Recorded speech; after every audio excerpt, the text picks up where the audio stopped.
É quintal de casa e eu tô abrindo o programa de hoje, olha só, nesse jet ski aqui, para falar um pouquinho de um trabalho que a gente faz. Muita gente nem sabe que a gente tem esses conteúdos, o conteúdo náutico. Na verdade, o nosso programa começou com conteúdo náutico, falando e mostrando um pouquinho dessa realidade de navegação que a gente tem na nossa região. Olha que lugar lindo, tô aqui no meio dos piers, tem embarcação chegando, final de tarde. Eu tô mostrando um pouquinho disso. Só que quintal de casa hoje a gente vai falar do Mais Viver. O que é Mais Viver? É o nosso conteúdo que fala sobre qualidade de vida, principalmente para quem é desse nosso público 40 mais, público que chegou na nossa realidade paraibana aqui ao longo dos anos depois da pandemia.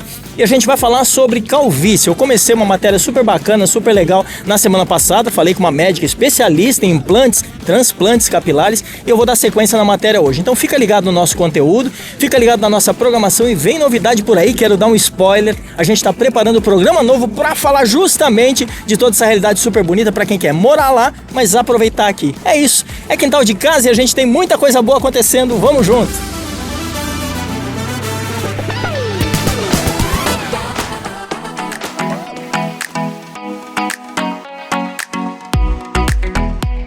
E começou mais um Quintal Delas. O Edson continuando a matéria da semana passada e ele estava combinando, mas hoje eu tô combinando também aqui com a Mais Cabelo e ele tá falando sobre transplante capilar e eu vou falar sobre transplante de sobrancelha. Você já ouviu falar? Então é um novo método, é uma nova forma de você ter as suas sobrancelhas bonitas como você quer. Também vou falar com a doutora Gabriela Calaça e a gente vai junto nesse assunto. Vamos comigo? Agora é minha vez de falar com a doutora Gabriela Calaça. Não é isso, Gabriela? Seja bem-vinda por me receber. E nós vamos falar sobre o transplante também, só que no meu caso de sobrancelha, exatamente, né? As mulheres se preocupam um pouco mais, esse quadro é dedicado a elas, mas a gente também vai falar pro caso dos homens, né? E é algo que pouca gente sabe que pode ser feito, que é o transplante de sobrancelha com o fio do seu próprio cabelo e de forma completamente natural. É isso aí. E ela vai analisar minha sobrancelha antes e depois a gente vai bater um papo. A sobrancelha não é só uma questão estética, né? É a função que ela tem, inclusive para reter suor, né? Exatamente. Tem a função da sobrancelha, a função anatômica e a função estética também, que ela é a moldura da face, né? Melhora muito a estética facial como um todo. Muitas mulheres, até homens, se preocupam com o formato da sua sobrancelha, tentam outras formas de corrigir, né? Com maquiagem, com lápis diariamente ou até com a micropigmentação e não sabem que existe um procedimento cirúrgico para a reconstrução daqueles fios, que é o transplante capilar de sobrancelha. E aí a naturalidade com certeza é evidenciada porque você vai tirar o fio da sua própria cabeça, assim como o transplante capilar, não é isso? Isso é importante. O transplante de sobrancelha ele é retirado com o seu próprio cabelo, de forma completamente imperceptível e sem nenhum tipo de raspagem, nem no seu cabelo natural, nem na sua sobrancelha.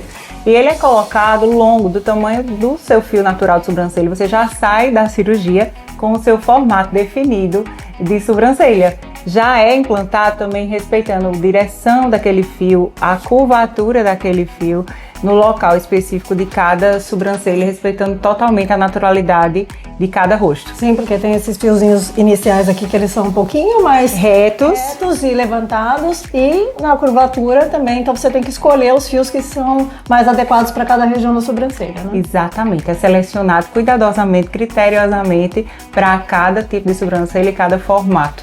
Sim, aí é um processo cirúrgico, tanto que eu não vou fazer aqui, né? Vou fazer outros procedimentos. Aguardem, inclusive no cabelo também, que não sei se você já ouviu falar, tem spa-ré. Eu sou muito chique, eu vou fazer spa-ré, gente. Aguardem isso para um próximo capítulo. Mas tem muita gente que eu faço os procedimentos aqui e muita gente não sabe que é um procedimento cirúrgico. Então, obviamente, eu não vou poder fazer, porque requer exame, requer uma internação no dia mesmo, né? O dia todo, uma anestesia. É um procedimento cirúrgico, não é? Isso. É feito com toda a segurança possível, então a gente tem análise, exames pré-operatórios, de cirúrgico. A sedação é leve, mas é um procedimento muito detalhado, então demora praticamente o dia todo. Você recebe alta no mesmo dia, a recuperação é super tranquila, você já consegue trabalhar de forma precoce, mas realmente é algo que requer cuidado antes de ser realizado, tá? E quais são esses cuidados, além de você estar preparado para trabalhar, Mas e atividade física para dormir? Conta um pouquinho. A dormida depois do transplante de sobrancelha, você precisa ficar 10 dias dormindo com a posição de barriga para cima, com o Decúbito rosto. zero, né? Isso. Não, você pode ficar a 45 graus, mas Sim. que não durma de lado e nem em outras posições durante os 10 primeiros dias. Em relação à atividade física, depois do 15º dia, você já pode retornar normalmente, tendo só um pouco mais de atenção em relação à exposição solar. É importante evitar sol pelo menos 2 a 3 meses pelo processo de cicatrização em si. E Tá? fica inchado, vermelho? Um pouco, mas é algo bem discreto. Fica levemente eritema, um vermelhidão no fundo da sobrancelha e um inchaço muito discreto. São muito importantes esses cuidados, mas inclusive o Edson vai falar sobre isso depois de mim, né? Que ele vai continuar a matéria da semana passada. Mas e o diagnóstico? Qual é a importância desses exames preparatórios? Antes de indicar a cirurgia, é extremamente importante descobrir a causa da sua falha de sobrancelha. Algumas pessoas têm a sobrancelha falha de forma constitucional, ou seja, desde a infância, adolescência, já tinha a sobrancelha com menos pelo. Mas existem algumas doenças que levam à perda de sobrancelha. E é importante você saber se aquela sobrancelha tem alguma doença por trás daquela falha, para que você atue no tratamento daquela doença especificamente, ou para que faça o transplante sem uma doença informativa, digamos assim, do que simplesmente chegar e reconstruir aquela sobrancelha sem saber exatamente a causa daquela queda, tá? Então existe possibilidade de reconstrução cirúrgica de sobrancelha para diversas causas, inclusive cicatrizes. Alguns pacientes têm falha em decorrência de cicatriz, a gente consegue também corrigir essa falha com o transplante de sobrancelha de forma natural e permanente. Sim, porque fica a ausência do pelo, né? Onde cortou, normalmente é corte, Isso. aí acaba não crescendo o pelo ali naquela região. Exatamente. Né? Então é um jeito de estar colocando os pelos novamente nos seus devidos lugares. Isso mesmo. Vamos sentar ali na poltrona, Sim. que a gente acabou ficando aqui. Tá tudo ok com a minha sobrancelha? Tá sim, tudo certo na sobrancelha dela. Então vamos lá, vamos ficar mais confortável aqui. E eu queria falar, no meu caso, né, que eu já conversei aqui para todo mundo, que eu tô fazendo a reconstrução das minhas sobrancelhas, por isso que tá sem o design, não tá nada bonito. A maquiagem também não tá disfarçando muito, mas é um processo porque, na verdade, eu não sou adepta da micropigmentação. É bem importante essa questão da micropigmentação, porque alguns pacientes têm medo de fazer e não ficar tão natural, ou mesmo já fizeram uma micropigmentação prévia, mas depois acabou oxidando ou não combinou tanto mais o formato que a pessoa fez anteriormente e acaba removendo aquela micropigmentação e fica sem ter o que fazer, o que é que eu vou fazer agora, né? E é importante que muita gente não sabe que existe esse processo de reconstrução cirúrgica da sobrancelha, que é uma reconstrução de forma definitiva com seus próprios pelos. Quem já tem micropigmentação e essa micropigmentação está muito ativa, é importante que faça pelo menos 1 ou 2 sessões de remoção. Não precisa remover todo o pigmento para fazer o transplante, mas é importante que pelo menos ele esteja um pouco mais apagado para que esse transplante tenha maior chance de pega. Você estava comentando anteriormente por conta dos folículos, né? Isso. Senão não adere na pele como quando está sem a micropigmentação. Sem a micropigmentação, exatamente. Sim. Os folículos, eles são extremamente delicados. Eles são retirados do seu próprio couro cabeludo, é feito um processo de lapidação para que ele fique fininho, para que ele tenha um caimento, digamos assim, mais bonito na sua sobrancelha. E quem aqui procura, tem alguma restrição de faixa etária? Não existe restrição de faixa etária. Qualquer faixa etária pode fazer o transplante capilar de sobrancelha. O que vai limitar é a sua condição de saúde. Se o paciente tiver alguma contraindicação realmente cirúrgica, por alguma condição de saúde que ele tem, aí sim contraindicaria. Mas nós temos pacientes desde mais jovens, 18, 20 anos, até pacientes mais velhos, de 70, 75 anos, né? Que busca realmente reconstruir a sua autoestima. Por isso que é importante os exames que Os vocês fazem exames prévios, exatamente, toda uma consulta para ver se aquele paciente tem realmente indicação para aquele procedimento. Sim. Falar em indicação, vamos falar de tipos de pessoas, né? Porque existem pessoas com cabelo mais liso, existem pessoas de pele negra ou até mesmo pele branca que tem um cabelo com uma outra textura, um cabelo cacheado, ou até mesmo grisalho, né? Que é uma textura que já se diferencia. Então, como a gente faz com esse tipo de cabelo, com esse tipo de textura? a importância da técnica e da avaliação individualizada é justamente essa. Quando a gente faz a extração do fio de sobrancelha, a gente faz a extração dele mais longo, ele com cerca de 1 a 2 centímetros, para ver justamente a curvatura daquele fio e colocar ele com aquela curvatura correta para que fique natural. A sobrancelha tem uma particularidade, a gente não pode colocar ele tão em pezinho, para que ele não fique arrepiado, digamos assim. A gente coloca ele praticamente com a mesma angulação do seu fio natural. Nas pessoas que têm cabelos mais grossos, mais crespos, ele vai igual como ele é, mas a gente tenta extrair, inclusive, de áreas mais onde eles são um pouco mais finos, para ficar mais de acordo com o fio da sobrancelha. Por exemplo, até a região da nuca, que tem o que a gente chama de baby hairs. Mas mesmo assim, algumas pessoas têm o fio da nuca mais grosso, né? Mas aí a gente vai avaliar aquele fio, esses fios são selecionados para ir naquela sobrancelha de forma mais natural possível. E depois pode também fazer um processo de alisamento. Pode. Você depois que faz o transplante de sobrancelha, que ele já chegou no desenvolvimento final, que é cerca de 12 meses depois do transplante, você pode fazer lamination, né? Sim, lamination. Pode fazer o que você desejar, pode pigmentar, pode fazer pinturas, enfim. Sim, você me disse que tem gente que já quer um brow lamination, não pode, gente. Não pode.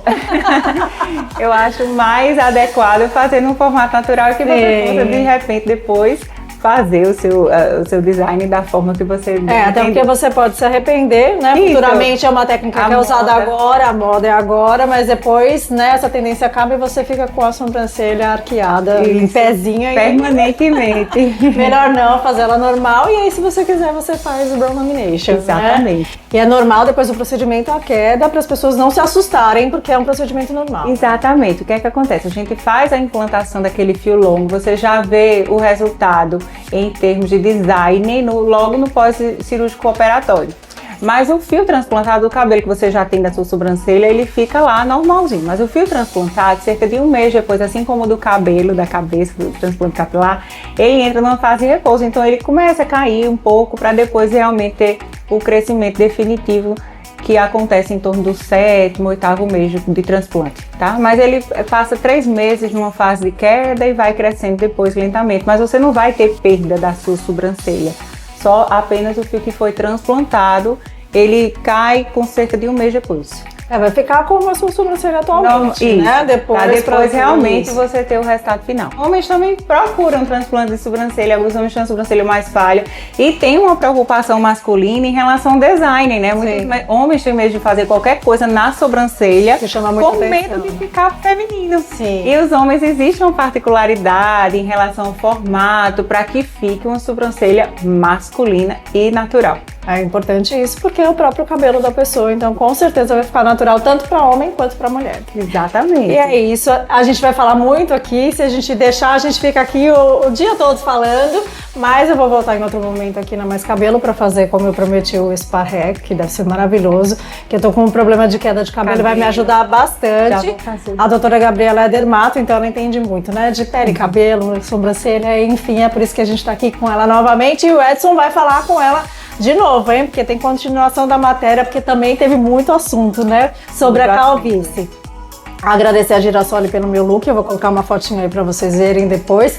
Look novo, tendência, daqui a pouco tá tudo lá na loja, é só vocês entrarem no Instagram, tá bom? Agradeço. Obrigada, foi um prazer. E vocês, um beijo, gente, a gente se vê na próxima semana. Tchau. Tchau.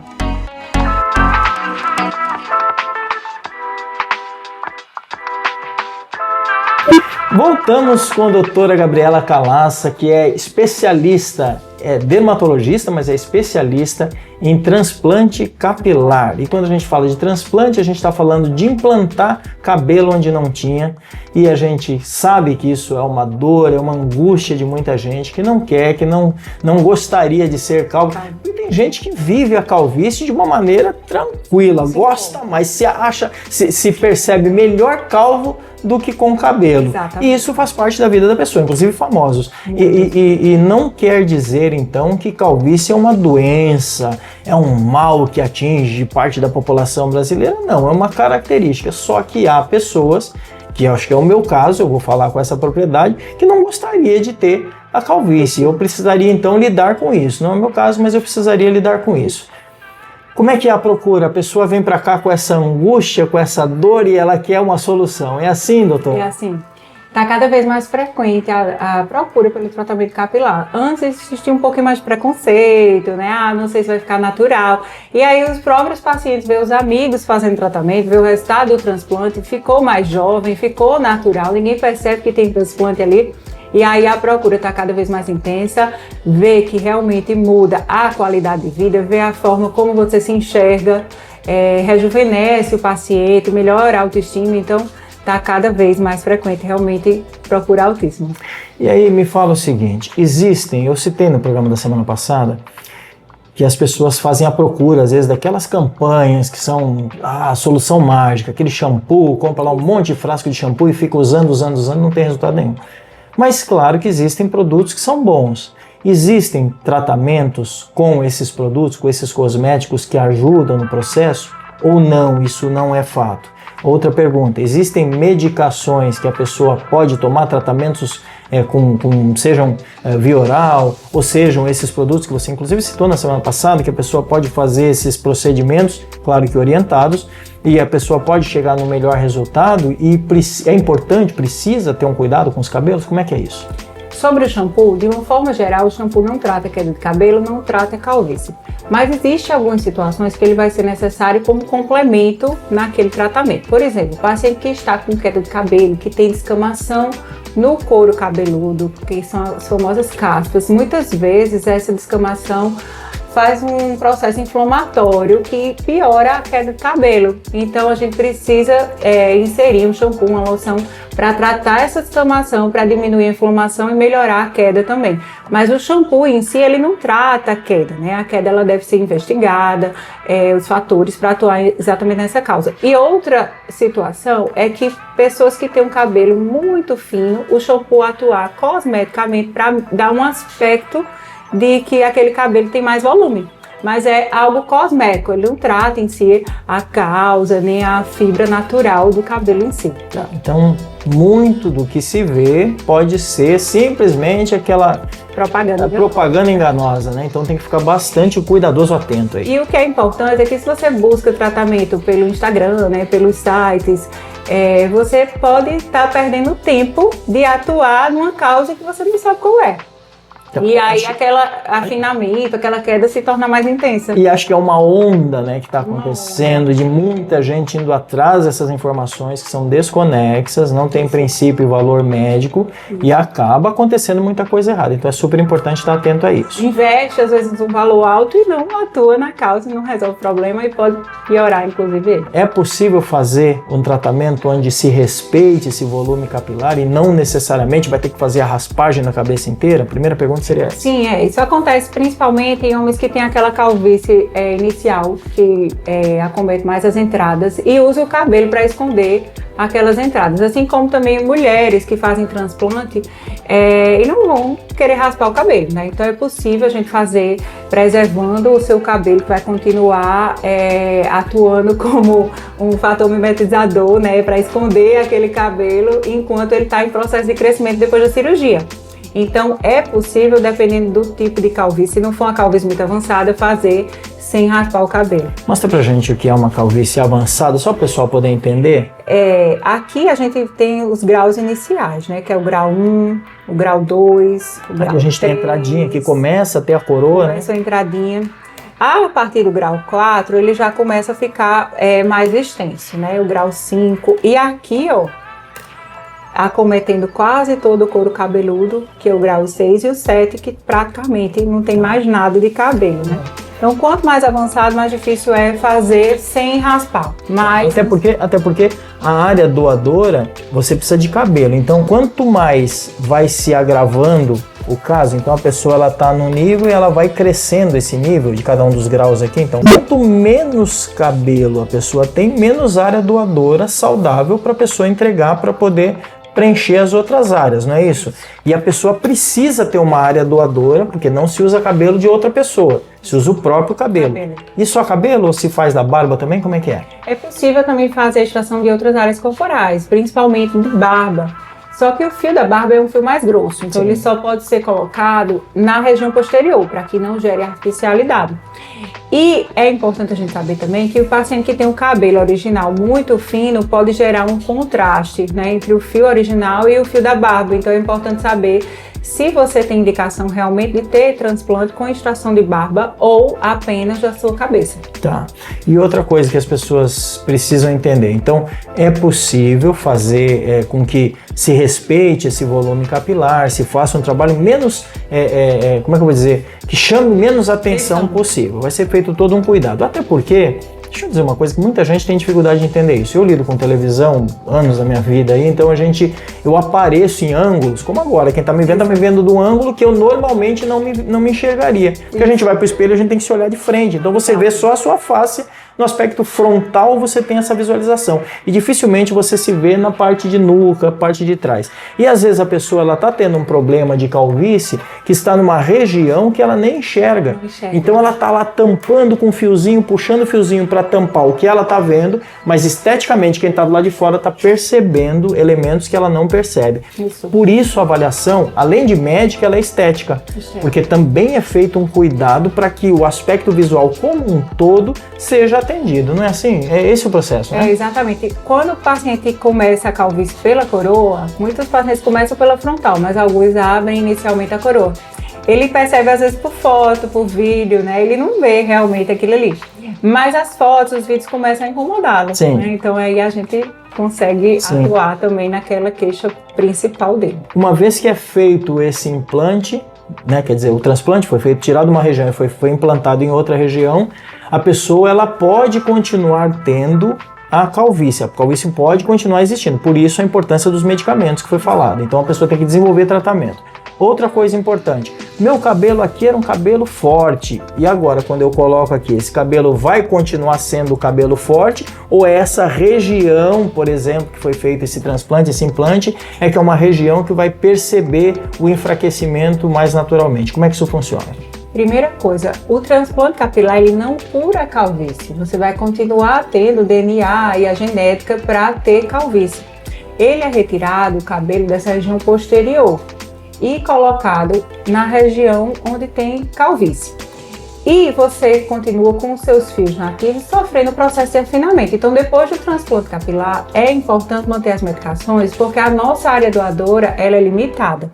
Uma vez que a gente extrai o folículo daqui, ele não vai nascer mais aonde a gente extraiu. Ele vai ser literalmente transportado, transplantado. É feito, na verdade, uma redistribuição de fios. A gente tira de onde tem mais para colocar onde tem menos.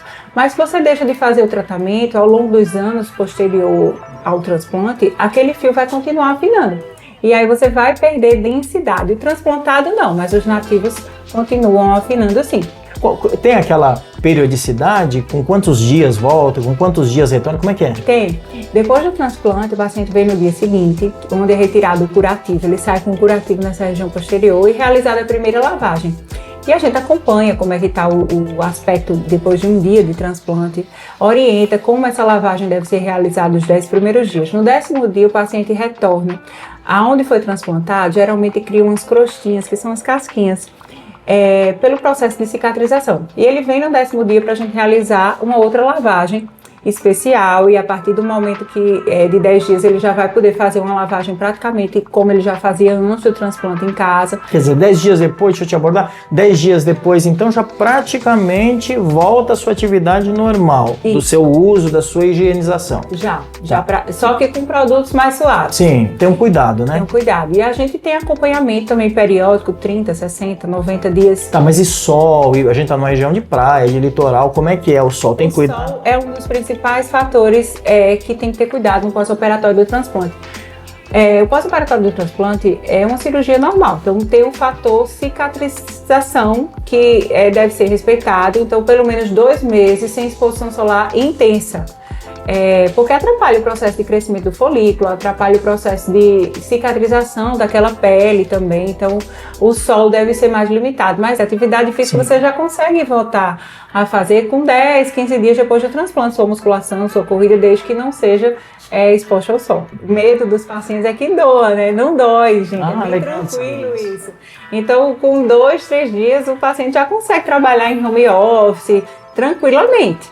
Não é uma coisa que tem que tirar 30 dias de férias, ficar lá em reclusão, nada a ver, né? Só realmente se resguardar da questão da exposição solar. Tá. E diga com relação a dormir, porque a pessoa vai ter o problema ali né, de deitar por cima e tal.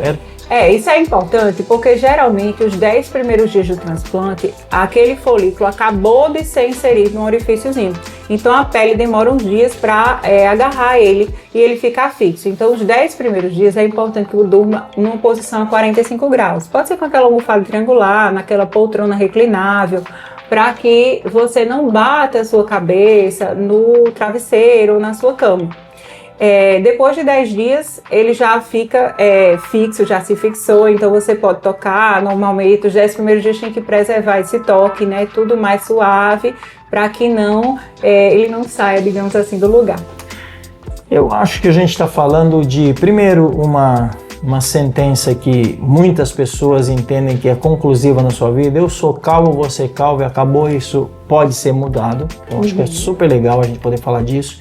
Outra coisa importante, Gabriela, eu quero frisar isso. Primeiro, te dar os parabéns pela tua dedicação e pelo trabalho que vocês realizam aqui. E segundo, falar que eu acho que muitas pessoas, quando têm o seu resultado e se olham no espelho, elas se emocionam, né? Fica uma marca para a vida. Porque com certeza a gente está lidando com um aspecto, hoje mais do que nunca as pessoas buscam a juventude, buscam, né? Nós ganhamos, cientificamente nós ganhamos 20 anos em longevidade. Na nossa realidade brasileira e realidade mundial. Só que esses 20 anos não foram só 20 anos para viver mais lá no final. Na verdade, eles foram distribuídos. Então, hoje uma pessoa que o que antes ela fazia com 30 anos, ela está conseguindo fazer com 40, 45. Hoje eu tenho 58, eu vou fazer 60 anos. Então, com 60 anos eu faço coisas que meu pai não fazia com no máximo 40. Depois ele já não fazia mais. Então, quer dizer, o que mudou? Mudou biologicamente, porque mudou aqui dentro. Então o entendimento é muito legal. E aí eu entendo que essa emoção não é só porque fiquei bonito, fiquei mais jovem, mas tem a ver com uma sensação que incorpora todos os aspectos da vida da pessoa, inclusive produtividade, sexualidade, né, a atividade sexual, a vitalidade dele em todos os aspectos, a energia, a forma como ele trata os aspectos gerais da vida. Acho que tudo é influenciado, não é? É verdade. Já tive paciente mais velho que fez o transplante. Quando ele chegou aqui na revisão de 6 meses, eu não reconheci ele na recepção. Realmente eu não sabia. E como eu tenho geralmente uma relação muito próxima com meus pacientes, ele percebeu que eu não reconheci ele porque eu falei normalmente, né? Não cumprimentei, assim, como se conhecesse ele. Quando ele chegou aqui no consultório, ele falou: doutora, você não me conheceu, não foi? Eu fiz, realmente, eu não conheci não, tô comendo agora. Eu tô tendo um sério problema porque eu tive que mudar o meu golf.com.